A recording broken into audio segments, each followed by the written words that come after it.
সেলফিতে ব্যস্ত লিটন কুমার দাস। তবে এই মুহূর্ত থেকে আপনি হয়তো বলতেই চাইবেন রংপুর রাইডার্সের ক্যাপ্টেন লিটন দাসই ব্যস্ত সেলফিতে। কেননা খানিকক্ষণ আগেই রংপুর রাইডার্স ঘোষণা করেছে নুরুল হাসান সোহান নয়, তাদের এখন থেকে এই বিপিএলের ক্যাপ্টেন লিটন কুমার দাস। এটা কিন্তু বাংলাদেশ ক্রিকেটের জন্য একটা গুরুত্বপূর্ণ সিদ্ধান্ত। কেন এই সিদ্ধান্ত গুরুত্বপূর্ণ? কেননা এই যে সামনে বাংলাদেশ যে টি-20 বিশ্বকাপটা খেলবে, সেই বিশ্বকাপে বাংলাদেশের ক্যাপ্টেন এই লিটন দাস। আপনার হয়তো ঠিকই মনে থাকার কথা যে লিটনই বাংলাদেশের টি-20 ক্রিকেট ইতিহাসের একমাত্র ক্যাপ্টেন যিনি 5টা দ্বিপাক্ষিক সিরিজ জিতেছেন। মানে ধারাবাহিকভাবে যে পারফরমেন্স তিনি ক্যাপ্টেন্সিতে বাংলাদেশের জার্সিতে দেখিয়েছেন, সেটা নিশ্চয়ই রংপুরের জার্সিতেও দেখাতে চাইবেন। এখন পর্যন্ত রংপুর রাইডার্স টেবিলের 4-এ তাদের যে দল বা যে মানের দল তারা তৈরি করেছিল, সে দল দেখা যায়নি বিপিএলে। মাঠের পারফরমেন্সে তারা খুব ক্লোজ কয়েকটা ম্যাচ হেরেছিল, তারা একটা সুপার ওভারের ম্যাচও হেরেছিল।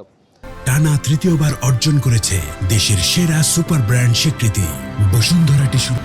তো ওই যে কামব্যাকের যে ব্যাপারটা, সেই চেষ্টাটাই হয়তো ক্যাপ্টেন লিটন দাস করবেন। আর রংপুর রাইডার্সের কোচ বারবার একটা কথাই বলেছিল ক্যামেরার সামনে, সেটা হচ্ছে তারা সেরা একাদশের খোঁজে রয়েছে। মানে রংপুর রাইডার্সে তো অনেক বেশি ক্রিকেটার, সেটা দেশি বিদেশি সব মিলিয়ে সেরা একাদশে কোন 11 জন খেলবে তা নিয়ে এই রংপুর রাইডার্সের ভাবনা ছিল। সেই ভাবনাগুলো লিটন অবশ্য আগে থেকেই নাকি কল দিতেন। মানে ওই যে থাকে না এক্সপিরিয়েন্স ক্যাম্পেইনার, সিনিয়র ক্রিকেটার হিসেবে দলের সদস্যদের প্রতি কোনো কিছু ইনপুট দেওয়া বা কে খেলবে একাদশে, এমন সিদ্ধান্তগুলোও হয়তো লিটন অনেকখানি নিতেন। আর সম্প্রতি আমরা দেখেছি যে নুরুল হাসান সোহানের পারফরমেন্স কেমন ছিল, সেটাও হয়তো একটা কারণ হতে পারে যে ক্যাপ্টেন্সির বাড়তি একটা চাপ আপনি নুরুল হাসান সোহানকে দিতে চাইবেন না। তিনি হয়তো নির্ভর হয়ে খেলতে পারবেন, যেটা আমরা আগের কয়েকটা বিপিএলে দেখেছি যে ম্যাচ জয়ী কিছু ইনিংস ছিল নুরুল হাসান সোহানের ব্যাটে। এটা হয়তো সামনের দিকে দেখা যাবে এই বিপিএলে, তা অবশ্য সময় জানিয়ে দেবে। আর লিটন দাসের ক্যাপ্টেন্সি নিয়ে যাই বলবো তাই পূরণ হবে। বাংলাদেশের হয়ে টি-20তে এখন তিনি অনেকটা পরিপক্ক ক্যাপ্টেন, পাকা ক্যাপ্টেন, সেটা আপনি বলতেই পারেন।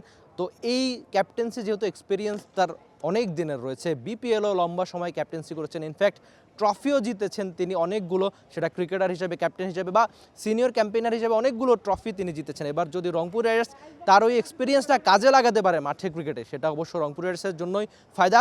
অবশ্য আপনি এই সিদ্ধান্তটাকে কীভাবে দেখছেন যে লিটন কুমার দাসকে হুট করে টুর্নামেন্টের মাঝপথে রংপুর রাইডার্স তাদের ক্যাপ্টেন্সি দিয়ে দিয়েছে, যেটা লম্বা সময় সামলিয়েছেন নুরুল হাসান সোহান? এই নিয়ে আপনার মন্তব্য জানিয়ে দিবেন টি স্পোর্টসের কমেন্ট সেকশনে। আর এই সিদ্ধান্ত কেমন হয়েছে সেসবও জানিয়ে দিবেন। আর বিপিএলের সবগুলো ম্যাচ দেখতে আপনি চোখ রাখতে পারেন বাংলাদেশের একমাত্র স্পোর্টস চ্যানেল টি স্পোর্টসেই। For more updates, subscribe to our YouTube channel and click on the bell icon. Follow us on Facebook and Instagram. Download T Sports app to enjoy exciting games and highlights. Visit tsports.com.